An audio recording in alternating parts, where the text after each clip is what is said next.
Good day mga kawais, this is JB Orpiana, your real estate salesperson from HomeOfWise Townhouse, Manila. So for today's video, we are privileged to visit this 3-story townhouse here at Santa Cruz, Manila. So tara, pasok tayo.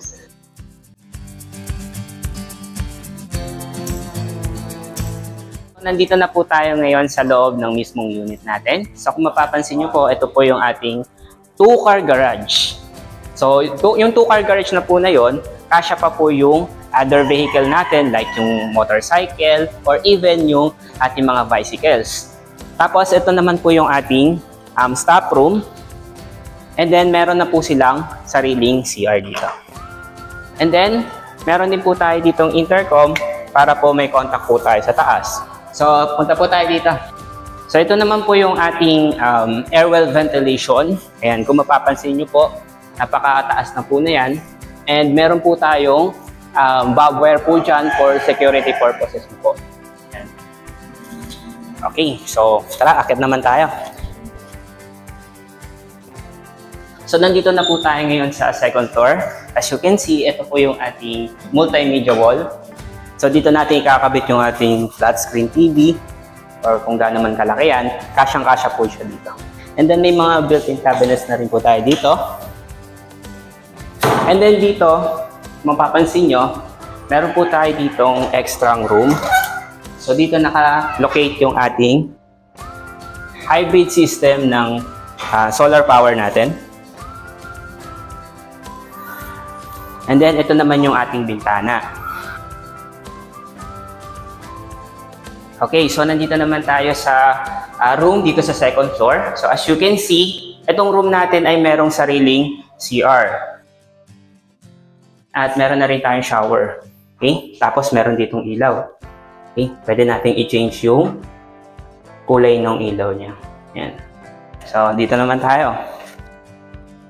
So, meron tayo ditong built-in cabinets din na pwede natin ilagay yung ating mga damit. And then, ito naman yung ating multimedia wall. So, very spacious din yung ating room. At ito yung ating window. So makikita nyo, ito yung airwell ventilation natin. So ito nga palang room ay meron ng air condition. Okay? So ano lang siya, window type lang siya. So proceed naman tayo sa labas. So ito nga pala yung ating kitchen at ito yung ating dining table. So as you can see, napaka-ganda na ng ating lamesa. Made of nara po siya at napakatibay din. And then ito naman yung ating granite countertop at ito yung ating sink. So dual po siya. And then yung ating built-in cabinets. Marami tayong pwedeng ilagay dyan.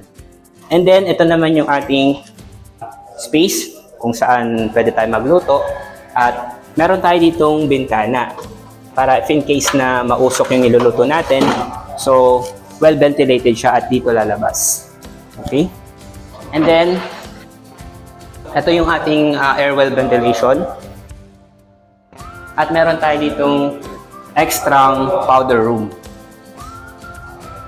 Okay? At dito naman yung ating storage.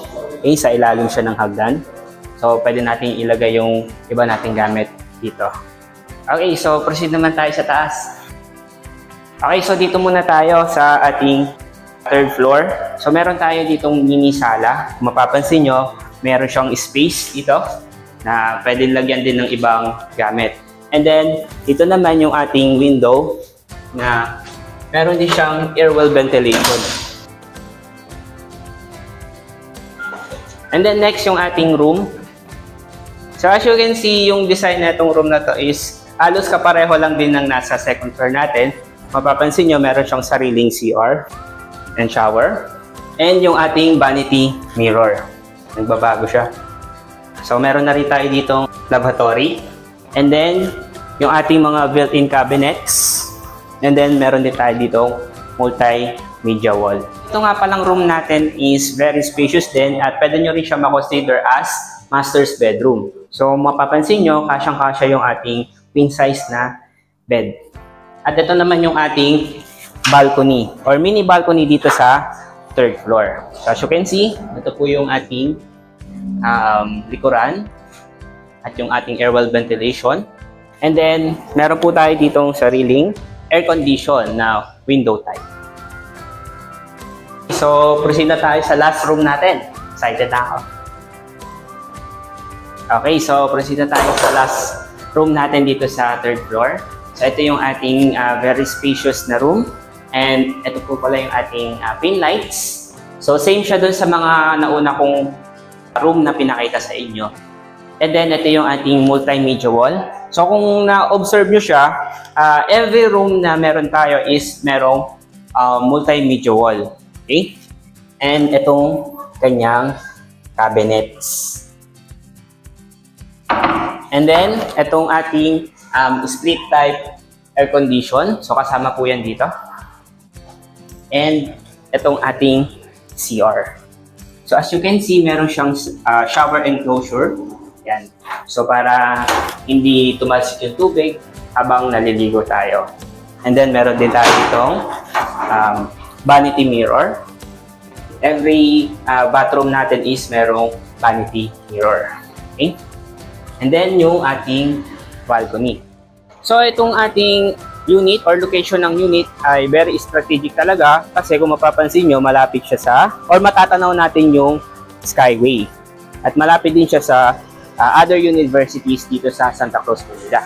Okay, again, thank you mga kawais. So, para malaman nyo yung mga updates natin ng ating units, so pwede nating puntahan yung ating Facebook page, Homopies Townhouse Manila. At nandun na rin yung ating other informations. See you again. Goodbye.